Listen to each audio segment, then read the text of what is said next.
A lot of them had challenged the authority, didn't fit in, wanted to be loved, and were really good at something.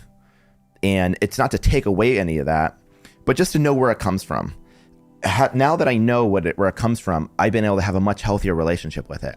I still love what I do, but it's really interesting. My motivations have gone more internal, more intrinsic. Instead of wanting to be super successful, to feel a certain way, part of me says, well, if I've not felt that way, I probably never will.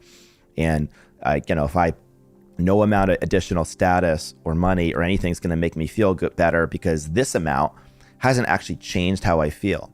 It turns out that when you go on a rocket ship, you initially, the success and the status and everything makes you initially probably happier because it's new. There's a novelty. And it's distracting. And at some point, you adapt to it. And the moment of adaptation is the moment you probably go back to reverting to the way you felt before all of it. You're not worse, but you're presumably not better. Life is so much more than just climbing a ladder and getting to the top and realizing you're not much higher than you ever were before.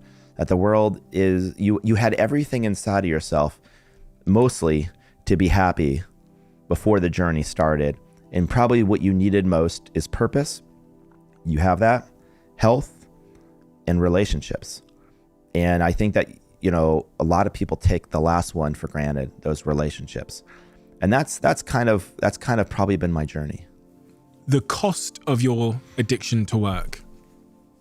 In hindsight, you can maybe point at the cost and say, this was something I sacrificed at the expense of happiness because of that addiction to my work.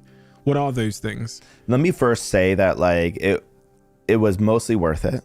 Yeah. And so I want to be clear about that I wouldn't have done it dramatically different. It's like the journey of Airbnb, of being able to build Airbnb, has been unbelievable. It's been the great joy of my lifetime. And if people could experience what I had experienced, I would say to them, it would be the most unbelievable ride of a lifetime. And I wouldn't want to change a ton because it's been amazing.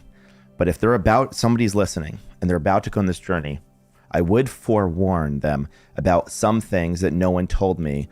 And no one told me when I started this journey is two things. The first thing is how lonely it would be. And it doesn't have to be, but it's almost like by default. You see, when I started Airbnb, I started with my friends. Then we hired people.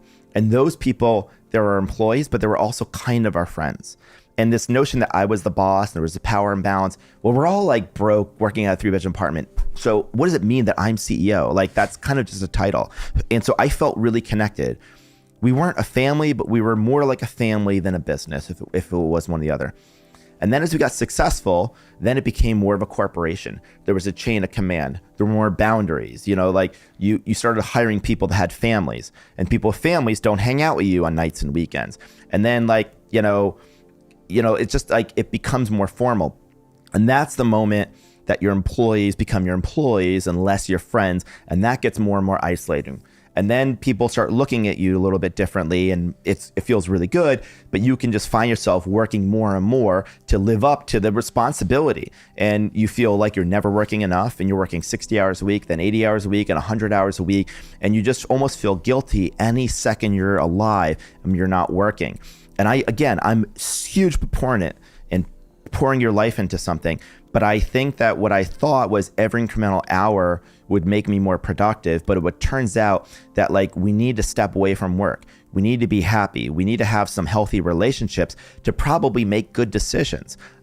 Lonely leaders are probably not the best leaders. And when you're lonely, you're probably less empathetic. Your sense of vigilance is up. You don't necessarily see problems really clearly. You don't have people to bounce ideas off of. When there's a challenge, you could feel like you're alone. You don't have as much resiliency. And so I remember going from being incredibly happy to feeling incredibly isolated, not having been prepared. Now, I was prepared for all the business challenges. People told me what it's like to scale a team, hire executives, but we weren't really well prepared for the psychological and emotional journey that we would go on.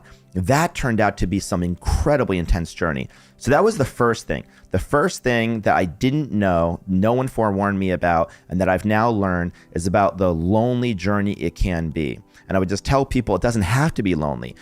Keep in touch with your friends. Meet other entrepreneurs. Like, you've got to almost fight. The world, as you go on this journey, is going to isolate you into a bubble that's going to completely detach you from reality. And if you're not careful, you can lose a sense of yourself. And you have to fight every single day like a person in the ocean without a life jacket, just staying above water. And that staying above water is fighting the temptations of isolation so that you can remain connected. And if you're connected, you're going to be okay. But it's not going to just happen.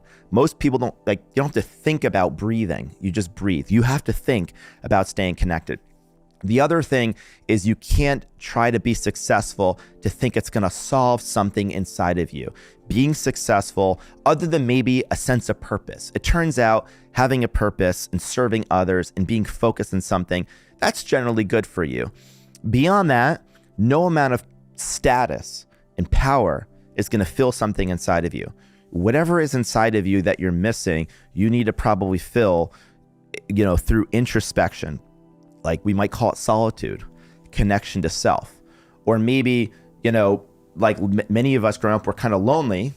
And so we wanted to be loved. So we decided to pursue these things so that people would be connected to us. But then by working, we're just lonelier, more and more isolated. In fact, maybe the thing we had to do the entire time was reach out and bring people in. Maybe that was the thing we were missing. And that was probably what happened with me. If you could talk into Brian's ear in October 2007, when you were 26 years old and you arrived in San Francisco, and you could say, Brian, listen, here are some practical things I'm going to do. Here's how I'm going to change your schedule for the next 10, 15 years. I'm going to add 1 extra hour of something to your schedule every week. What would that 1 hour be?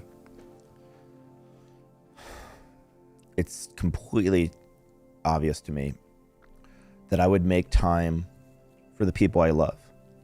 Who is that? I would start with my family, especially my sister.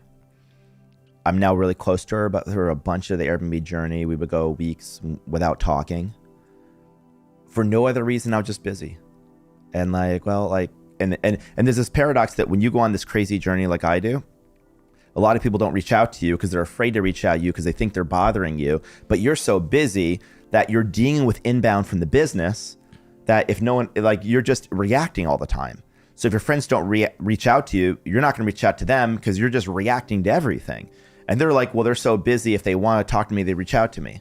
You see how you end up in this drift and drift and drift? I would have stayed connected to my high school friends. I have high school friends I now do an annual trip with. Some of them I didn't talk to for almost 20 years. I graduate, I didn't keep in touch with them. It's one of the great regrets I have. I had college friends that I lived with after RISD, but every year as I went on my Airbnb journey, we talked less and less and less, and I drifted more and more away. And I could go down the list. I had this thing I talked about it once before, but it was 2021. It was like May or June, and I had developed at this point, long relationship with President Obama. He had left office, and he became a bit of a mentor to me, and he mentored me on leadership and business. And at one point, he took a personal interest in me. And I remember I was single, got out of a relationship, and I kind of felt lonely. And I remember telling him, I think I need to be in another relationship. And he said, I don't think you yet need to be in a relationship. I think what you need are friends.